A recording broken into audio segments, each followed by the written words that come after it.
بلکہ معاشرے کی اصلاح کے لیے. اور یہ حضرت موسیٰ سے بھی ثابت ہے. فرعون نے جب حضرت موسیٰ علیہ السلام کو, جب موسیٰ علیہ السلام فرعون کے پاس گئے نا, بس یہ آخری واقعہ بیان کر کے بیان ختم کرتا ہوں.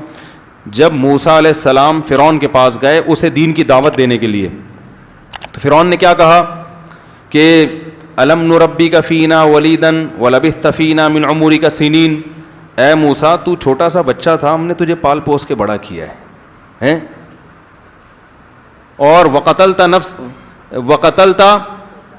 وفعلت فعلتک التی فعلت وانت من الظالمین, اور تو نے ایک قتل بھی کیا ہے بھائی. حضرت موسیٰ سے غلطی سے قتل ہو گیا تھا نا, وہ قبطی کو تھپڑ مارا تھا صرف لڑائی چھڑوانے کے لیے, وہ اتنا زور سے لگ گیا کہ اس کا انا للہ ہی ہو گیا بندے کا. بندہ حضرت موسیٰ کا ارادہ نہیں تھا مارنے کا. تو فرعون نے کہا آپ تو ریاست کے معاذ اللہ مجرم بھی ہیں, قتل بھی ہوا ہے آپ سے, اور بچپن سے ہم نے آپ کو پال پوس کے بڑا کیا, ہمیں ہی سمجھانے آ گئے ہو ہے بھائی. نہیں یاری بات میرا خیال ہے, آپ ہم ہی کو سمجھا رہے ہو. تو ایسے موقع پہ فرعون کو اس کی اوقات یاد دلانا ضروری تھا یا نہیں تھا, کیونکہ آگے پھر نصیحت اثر نہیں کرتی. فرعون یہی اسی زام میں رہتا کہ میرے اتنے احسانات میرے, اور ساری دنیا کو بتاتا رہتا پالا ہے, اور انہوں نے تو قتل کر دیا, یہ تو ویسے ہی مجرم ہے, ان کو تو میں نے چھوڑ دیا, یہ تو میرے احسانات. تو لوگ اس کی طرف مائل ہو جاتے, جو جتنے دربار میں لوگ بیٹھے ہوئے ہیں نا, وہ فرعون کی اس تقریر سے کیا ہو جاتے ہیں متاثر, کہ فرعون کا تو بڑا احسان ہے. تو موسیٰ علیہ السلام نے فوراً پہلے تو اپنی پوزیشن واضح کی, فعلتها اذا وانا من الضالین, کہ وہ غلطی میں نے جان کر نہیں کی, وہ غلطی سے ہوئی. جو قتل ہوا ہے میں نے جان کر کسی کو قتل نہیں کیا, غلطی سے تو کسی سے بھی کچھ ہو سکتا ہے نا بھائی. مجھے کیا پتا تھا میرے چانٹا ایسا خاندانی چانٹا ہوگا کہ ایک چپیٹ میں بندہ ہی مر جائے گا. تو وہ میں نے جان کر, تو بھائی غلطی سے تو آپ جا رہے ہو, گاڑی کے نیچے کوئی آ جاتا ہے, تو جان کر اللہ کی قسم میں نے نہیں کیا, لہذا اس غلطی پر تانا دینا نہیں بنتا. وَتِلْكَ نِعْمَةٌ تَمُنُّهَا عَلَيَّ أَنْ عَبَّدتَّ بَنِي اسرائیل, اور اے فرعون جو تو بیان کر رہا ہے کہ میں نے تجھے بچپن سے پال پوس کے جوان کیا, تو ذرا یہ نعمت بھی تو بتانا, یہ بھی تو ایک نعمت ہے کہ تو نے میری قوم کو برسوں سے غلام بنا کے رکھا ہوا ہے. یہ جو میری قوم پہ تو ظلم کر رہا ہے, ہزاروں بچوں کو قتل کر دیا, تو یہ بھی تو میری قوم ہے نا, یہ بھی تو ایک احسان ہے, اس کا بھی تو تذکرہ کر. یہ تانے والا اسٹائل ہے یا نہیں ہے؟ ذرا اس کا بھی تو تذکرہ ہونا چاہیے نا, جہاں اتنے احسانات کا تذکرہ.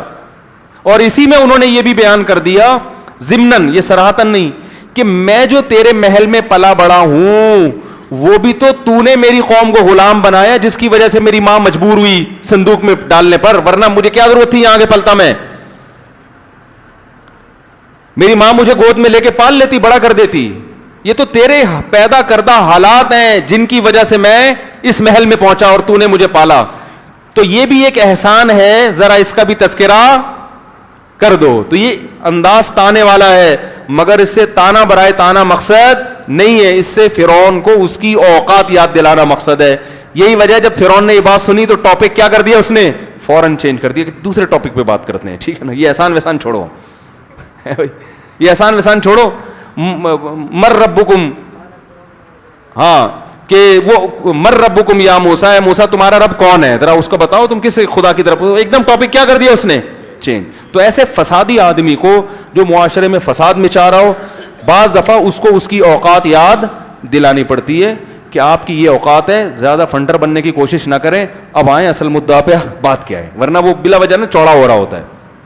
تو یہ بھی معاشرے کی اصلاح کی نیت سے. لیکن آج کل جو تانے دیے جاتے ہیں ان میں اصلاح کا پہلو کم ہوتا ہے. اپنی ایک ٹھڑک ہوتی ہے نا انسان کو دوسرے کو ذلیل کرنا, یہ والی ٹھڑک نکالنا زیادہ مقصد ہوتا ہے, اور اپنا پاؤں اوپر ہے دوسرا نیچے ہو جائے.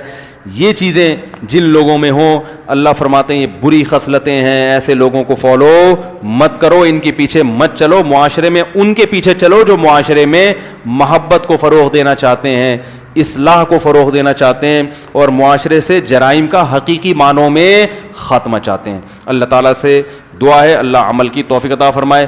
مجھے بہت اسپیڈ میں نکلنا ہے, ابھی کہیں جانا ہے, ابھی مسائل نہیں ہوں گے بھائی. میری مجھ سے ایک صاحب پوچھ رہے تھے مفتی صاحب آپ سے ملاقات کرنی ہے. میں نے کہا دیکھو آپ یہیں رہتے ہو, یہیں رہتے ہیں, مجھے دیکھتے ہیں صبح شام, میں نے کہا آپ کو پتہ ہے جب میں اسپیڈ میں نہیں ہوتا تو کتنی اسپیڈ میں ہوتا ہوں؟ انہوں نے کہا ہاں میں تو دیکھتا ہوں اب یوں آ رہا یوں جا رہا یوں جا رہا. حالانکہ میں نے کہا وہ اسپیڈ میں نہیں ہوتا. تو میں نے کہا ابھی تو میں اسپیڈ میں ہوں, مجھے کہیں جانا ہے بہت ضروری. وہ کہہ رہے تھے بیان کے بعد ملنا ہے. میں نے کہا جب میں اسپیڈ میں نہیں ہوتا تو پکڑائی میں نہیں آتا, بیان کے بعد تو مجھے اسپیڈ میں کہیں جانا ہے. تو اس لیے بھائی اب بہت اسپیڈ ہے, اتنا لمبا سوال ہے یہ, بہت لمبا ہے بھائی, پھر بہت اسپیڈ میں سمجھ بھی نہیں آئے گا نا. کنگھی کرنے کے بعد خواتین بال پھینک سکتی ہیں, بھائی جمع کر کے بہتر ہے کسی گڑھے میں ڈال دیں. جمعے کے دن کپڑے دھونا منع نہیں, منع نہیں ہے. کہتے ہیں کہ اس سے نحوست ہوتی ہے, بالکل نحوست نہیں ہوتی. جمعے کے دن تو نہانے دھونے کا تو دن ہی جمعہ ہے مسلمانوں کا, اس دن بھی نہیں نہاؤ گے بھائی تو مسئلہ خراب ہو جائے گا. جمعے کے دن اپنے سب بچوں کو نہلایا کریں تاکہ ان کو یہ احساس ہو کہ جمعہ مسلمانوں کے لیے مقدس ہے. یہ ماں باپ کی ذمہ ہے کہ بچوں کو اسلام کا تعارف کروائیں. صبح صبح اٹھا کے بولیں بیٹا آج جمعہ ہے اس لیے نہا رہے ہیں. بچے کہیں کیوں نہا رہے ہیں؟ جمعے کے دن بچیوں کو بھی بچوں کو بھی سب صاف ستھرے کپڑے پہنے, کیونکہ یہ شاعر اسلام میں سے ہے نا. ہمیں احساس دلانا ہے کہ آج کیا ہے, جمعہ ہے, مسلمانوں کا بڑا دن, مقدس دن ہے. تو یہ چیزیں اگر ماں باپ بچپن سے نہیں ڈالیں گے نا تو بچوں میں پھر یہ چیزیں ختم ہو جاتی ہیں, وہ جمعہ اتوار برابر ہو جاتا ہے ان کے لیے. سبحانک اللہم و بحمدک نشہد ان لا الہ الا انت نستغفرک و نتوب الیک. بھائی مسافر